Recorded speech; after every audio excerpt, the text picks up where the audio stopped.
മുനമ്പം നിവാസികൾക്ക് സ്ഥിര അവകാശം ഉറപ്പുവരുത്തുന്ന നടപടിയാകും സ്വീകരിക്കുകയെന്ന് മന്ത്രി പി രാജീവ് 24 പറഞ്ഞു. ഒരു ദിവസത്തെ പ്രഖ്യാപനം കൊണ്ടുള്ള കയ്യടിയല്ല സർക്കാരിൻ്റെ ലക്ഷ്യം. നിയമപരമായ തുടർ നടപടികളിൽ മുനമ്പം ജനതയുടെ താല്പര്യം സർക്കാർ സംരക്ഷിക്കുമെന്നും മന്ത്രി രാജീവ്. ഒരു കാരണവശാലും അവിടെ താമസിക്കുന്നവരുടെ നിയമപരമായ അവകാശങ്ങൾക്കെതിരെയുള്ള ഒന്നും നടക്കില്ല. പൂർണ്ണമായിട്ടും അവരെ സംരക്ഷിക്കുമെന്ന നിലപാട് സ്വീകരിച്ചിരുന്നു. പക്ഷെ അങ്ങനെ ചെയ്യുമ്പോൾ ഒരു ദിവസത്തെ പ്രഖ്യാപനം കൊണ്ടുള്ള കയ്യടിയല്ല, അവർക്ക് സ്ഥിരമായിട്ടുള്ള അവകാശം ഉറപ്പുവരുത്തുന്ന നടപടിയായിരിക്കും. അതിനാണ് ഒരു ജുഡീഷ്യൽ കമ്മീഷനെ തന്നെ എൻക്വയറീസ് ആക്ട് പ്രകാരം ഗവൺമെൻറ് നിയോഗിച്ചത്.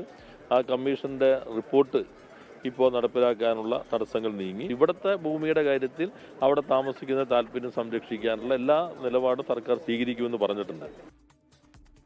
മുനമ്പം ജനതയെ കുടിയിറക്കരുത് എന്നാണ് തൻ്റെ റിപ്പോർട്ടെന്ന് ജസ്റ്റിസ് CN രാമചന്ദ്രൻ നായർ 24 പറഞ്ഞു.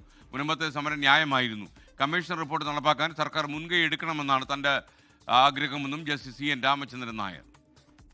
മുനമ്പത്തെ ഭൂമി വഖഫ് ഭൂമിയാണെന്ന് കണ്ടെത്തിയാൽ അവരിന്ന് ഒഴിപ്പിക്കാതിരിക്കാൻ എന്ത് ചെയ്യണമെന്നാണ് ഗവൺമെൻറ് ചോദിച്ചത്. അതിനുള്ള പരിഹാര മാർഗം ഞാൻ ഗവൺമെൻറ് നിർദ്ദേശിച്ചിട്ടുണ്ട്. പക്ഷേ ഗവൺമെൻറ്റിൻ്റെ നയം വളരെ വ്യക്തമാക്കിയിട്ടുണ്ട്. അവിടുന്ന് ആരെ ഒഴിപ്പിക്കുകയാണെന്ന് കഴിഞ്ഞ ദിവസവും ബഹുമാനപ്പെട്ട ലോ മിനിസ്റ്റർ പറഞ്ഞു. അപ്പോൾ അതുകൊണ്ട് അങ്ങനെ അവർക്ക് ഒരു ആശങ്കയ്ക്ക് വകയുണ്ടെന്ന് എനിക്ക് തോന്നുന്നില്ല. അവരുടെ സമരം വളരെ ന്യായീകരിക്കാവുന്ന സമരമാണ്. കമ്മീഷൻ്റെ ശുപാർശയുടെ അടിസ്ഥാനത്തിൽ ഗവൺമെൻറ് അവരെ സംരക്ഷിക്കുന്ന പ്രോമിസ് ചെയ്തിട്ടുണ്ട്. അതുകൂടാതെ കോടതി വിധിയും കൂടെ ഇപ്പോൾ അവർക്ക് അനുകൂലമായി വന്നു. അപ്പോൾ എല്ലാ സാഹചര്യവും അവർക്ക് അനുകൂലമായി വന്നുകൊണ്ടിരിക്കുകയാണ്. 400-ലേറെ ദിവസം നീണ്ടുപോയ മുനമ്പം ഭൂസമരം ഇന്ന് അവസാനിക്കും. താൽക്കാലിക അടിസ്ഥാനത്തിൽ ഭൂനികുതി സ്വീകരിക്കാൻ ഹൈക്കോടതി ഉത്തരവിട്ടതോടെയാണ് സമരം അവസാനിക്കുന്നത്. മന്ത്രിമാരായ പി രാജീവും മന്ത്രി കെ രാജനും ഇന്ന് സമരപന്തലിലെത്തും. റാഫി കരീം മുനമ്പത്ത് നിന്ന് ചേരുകയാണ്. റാഫി, പറയൂ വിശദാംശങ്ങൾ. SKN വേളാങ്കണ്ണി മാതാ ചർച്ച് അങ്കണത്തിൽ, മുനമ്പത്തെ വേളാങ്കണ്ണി മാതാ ചർച്ച് അങ്കണത്തിൽ 414 ദിവസം മുൻപ് ആരംഭിച്ച സമരമാണ് ഇന്ന് അവസാനിക്കുന്നത്. ഞാൻ ഈ നിൽക്കുന്ന ഈ പള്ളിമുറ്റത്തായിരുന്നു ഈ സമരത്തിന്റെ തുടക്കം. ഇവിടെ 414 ദിവസമാണ് നിരാഹാര സമരം, അനിശ്ചിതകാല നിരാഹാര സമരം ഈ മുനമ്പത്തെ ജനത ആരംഭിച്ചത്. പിന്നീട് ആ സമരം പല രീതിയിൽ വികസിക്കുന്നത് നമ്മൾ കണ്ടു. അങ്ങനെ വികസിച്ച സമരമാണ് ഇപ്പോൾ അവരുടെ റവന്യൂ അവകാശങ്ങൾ പുനഃസ്ഥാപിച്ചുകൊണ്ട് ഹൈക്കോടതിയിൽ നിന്നുള്ള ഒരു ഉത്തരവുണ്ടാകുന്നതും പിന്നീട് ആ സമരം അവസാനിപ്പിക്കാൻ മുനമ്പം സമരസമിതി തീരുമാനിക്കുന്നു. ഇപ്പോൾ എന്നോടൊപ്പം ഉള്ളത് മുനമ്പം സമരസമിതിയുടെ കൺവീനറാണ് ബെന്നിജട. ഇന്ന് സമരം അവസാനിക്കുകയാണ്. 414 ദിവസം നീണ്ടുനിന്ന സമരമാണ് ഇന്ന് അവസാനിക്കുന്നത്. അതെ, നമ്മൾ കഴിഞ്ഞ 2024 ഒക്ടോബർ 13 ബഹുമാനപ്പെട്ട ഭൂസംരക്ഷണ സമിതിയുടെ രക്ഷാധികാരി ഫാദർ ആന്റണി സേവത്തറയിൽ അനുഗ്രഹിച്ച് ഉദ്ഘാടനം ചെയ്ത് വ്യത്യസ്തമായ വഴികളിലൂടെ കടന്ന് ഇന്ന് 414 ദിവസം എത്തിയപ്പോൾ റവന്യൂ മന്ത്രിയും കെ രാജനും ബഹുമാനപ്പെട്ട നിയമമന്ത്രി പി രാജീവും ഇവിടെ എത്തി ഇതിന് പരിസമാപ്തി കുറിക്കുകയാണ്. എല്ലാ റവന്യൂ അവകാശങ്ങളും സ്ഥാപിച്ചു തരും. ഇത് താൽക്കാലികമായിട്ടാണ് ഞങ്ങൾ നിർത്തിയിരിക്കുന്നത്. റവന്യൂ അവകാശങ്ങൾ പൂർണ്ണമായിട്ടും സാധിച്ചു തരുമെന്നാണ് പറഞ്ഞിരിക്കുന്നത്. അത് എന്തെങ്കിലും വ്യത്യാസമുണ്ടാവുകയാണെങ്കിൽ ഇന്നും അച്ഛൻ പറഞ്ഞിരിക്കുന്നത് അതിന് സമരം കൂടുതൽ ശക്തിയായിട്ട് മുന്നോട്ട് പോകുന്നതാണ്. നമ്മൾ കത്തോലിക്ക സഭ നമ്മുടെ കൂടെ ശക്തമായിട്ടുണ്ട്. അതേപോലെ പൊതുസമൂഹം, കേരളത്തിന്റെ പൊതുസമൂഹം നമ്മുടെ കൂടെയുണ്ട്. നിലവിൽ ഹൈക്കോടതി ഉത്തരവിന്റെ പശ്ചാത്തലത്തിൽ എത്ര പേർ ഈ കരമടച്ച് കഴിഞ്ഞു?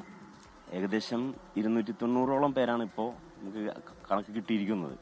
അവർ കരമടച്ചു കഴിഞ്ഞു. ബാക്കിയുള്ള ആളുകൾ ഇപ്പൊ പോക്കുവരവും അടുത്ത ദിവസം തന്നെ നടത്തി തുടങ്ങുമെന്ന് പറഞ്ഞിട്ടുണ്ട്. ആ പോക്കുവരവ് നടത്തുകയാണെങ്കിൽ നമുക്ക് പൊസഷൻ സർട്ടിഫിക്കറ്റ് ലഭിക്കണം. അപ്പോൾ പൊസഷൻ സർട്ടിഫിക്കറ്റ് ലഭിക്കും. അതേപോലെ തന്നെ എൻകംബറൻസ് സർട്ടിഫിക്കറ്റ് അതും ലഭിക്കും. അപ്പോൾ അങ്ങനെ റവന്യൂ അവകാശങ്ങൾ പൂർണ്ണമായിട്ടും ലഭിക്കും. അത് നമുക്ക് മന്ത്രി പി രാജീവിൽ നിന്നും ഉറപ്പ് ലഭിച്ചിട്ടുണ്ട്. വികാരി ജനറൽ മോൺസിഞ്ഞൂർ റോക്കി റോബിൻ കളത്തിലിന്റെ നേതൃത്വത്തിൽ ഇവിടുത്തെ വികാരി അച്ഛനും ഞങ്ങളുമടങ്ങുന്ന സംഘത്തിന് അത് കൃത്യമായിട്ടുള്ള ഉറപ്പ് ലഭിച്ചിട്ടുണ്ട്. ഇന്ന് ഈ സമരം അവസാനിപ്പിക്കുന്ന ഈ ചടങ്ങ് അത് എത്ര മണിക്കാണ്, ഏത് നിലയിലാണ് അതിന്റെ ക്രമീകരണങ്ങളുള്ളത്? 2:30 ബഹുമാനപ്പെട്ട മന്ത്രിമാർ ഇവിടെ എത്തിച്ചേരുമെന്ന് പറഞ്ഞിരിക്കുന്നത്. അതോടൊപ്പം തന്നെ നമ്മളെ സഹായിച്ചിട്ടുള്ള എല്ലാ പൊതുസമൂഹ സംഘടനാ നേതൃത്വത്തിന്റെ ഭാരവാഹികളും സഭയുടെ ഭാരവാഹികളും എല്ലാം ഇവിടെ ഇന്ന് എത്തിച്ചേരും. താൽക്കാലികമായി സമരം അവസാനിപ്പിക്കുമ്പോൾ മറ്റു ചില സമരത്തിന്റെ പ്രശ്നങ്ങൾ കൂടി വരുന്നുണ്ടല്ലോ. അതിനെപ്പറ്റി എനിക്ക് വ്യക്തമായിട്ട് അറിയാവുന്നതല്ല. എന്തൊക്കെയോ സംഭവങ്ങളുണ്ട് എന്നുള്ളതറിയാം. സമരത്തിന് ഈ ഭൂസംരക്ഷണ സമിതിയുടെ ഒരു പിന്തുണയില്ല. ഞങ്ങളെ ഇവിടെ വികാരിയച്ഛൻ നമ്മുടെ രക്ഷാധികാരിയാണ്. അച്ഛൻ്റെ കൂടെയാണ് ഞങ്ങൾ സ്ട്രോങ് ആയിട്ട് നിൽക്കുന്നത്. നിങ്ങളുടെ നേതൃത്വം സമരം അവസാനിപ്പിക്കുകയാണ്. അതെ അതെ അതെ, ഞങ്ങളെ മന്ത്രിമാരുടെ ഉറപ്പിന്മേൽ ലഭിച്ചിട്ടുള്ളതാണ്. അതുകൊണ്ട് നമ്മൾ അതേപോലെ നമുക്ക് കരമടക്കാൻ സാധിച്ചു. കുടിക്കട സർട്ടിഫിക്കറ്റിന് അതായത് ബഹുമാനോട് പി രാജീവ് സാർ പറഞ്ഞത് നമുക്ക് പോക്കുവരവ് നടത്തിത്തരും എന്നാണ്. പോക്കുവരവ് നടത്തിത്തരികയാണെങ്കിൽ പോക്കുവരവിന് വേണ്ടിയിട്ടുള്ള പൊസഷൻ സർട്ടിഫിക്കറ്റും എൻകംബറൻസ് സർട്ടിഫിക്കറ്റ്, കുടിക്കട സർട്ടിഫിക്കറ്റ് ഉൾപ്പെടെയുള്ളത് നമുക്ക് ലഭിക്കുമ്പോൾ നമ്മുടെ റവന്യൂ അവകാശങ്ങൾ പൂർണ്ണമായി.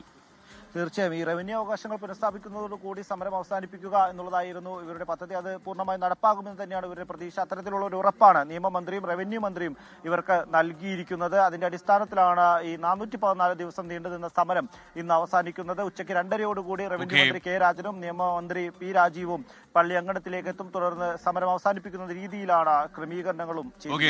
ലോകത്തെവിടെയായാലും ഏത് സമയത്തും 24 വാർത്തകളും ഓഗ്മെന്റഡ് റിയാലിറ്റി പാക്കേജുകളും എക്സ്പ്ലെയിനറുകളും വിശദമായി കാണാൻ ഞങ്ങളുടെ യൂട്യൂബ് ചാനൽ നിങ്ങൾക്ക് സബ്സ്ക്രൈബ് ചെയ്യാം.